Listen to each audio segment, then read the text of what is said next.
খালা আপনি তো বাজারে গেছিলেন, কি কি নিয়ে আসলেন? আর কই না, বাজার করে একদম হয়রান হয়ে গেছি। রাস্তায় যে গরম, আইসাই বসে পড়ছি। তো গাইস দেখেন, আমার খালা বাজারে গেছিল, কি কি বাজার আনছে সেটাই আজকে আপনাদেরকে দেখাবো। আজকে বাজার আনলাম হচ্ছে, এই যে দেখো, এটা আনছি হচ্ছে কাঁকড়া।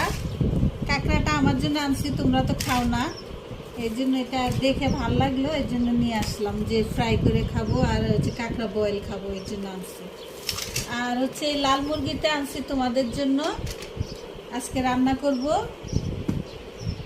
আর হচ্ছে এই লাল মুরগির জন্য কি দিয়ে রান্না করব জানো?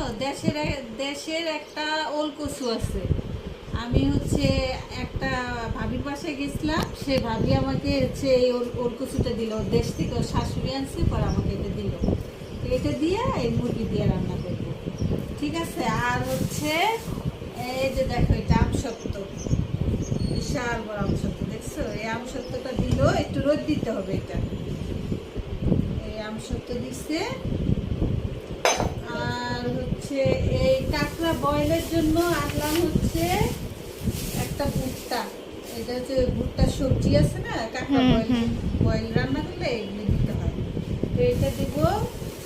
আর হচ্ছে এটা আনলাম, এটা হচ্ছে কাঁকড়া বয়েলের মধ্যে দিব। এটার নামটা কি আমি জানি না, দেখছো? আর হচ্ছে এটা দিব। আরো কিছু লাগবে, সেগুলো আবার কালকে আনবো, বুঝছো? তো গাইস, আপনারা কে কে কাঁকড়া রান্না করার রেসিপি দেখতে চান অবশ্যই কমেন্ট করে জানাবেন। আর আর একটা আছে, এই যে আমার ভাইয়ের জন্য আনছি, গ্যান্ডারি। গ্যান্ডারি। তুমি গ্যান্ডারি খাও? ওকে, একটু দেখো, ও যখন কথা বলে। হ্যাঁ,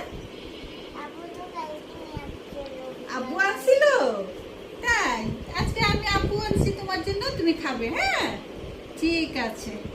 এই আর কি, এখন রান্না বান্না করবো। ঠিক আছে গাইস, সবাই ভালো থাকবে।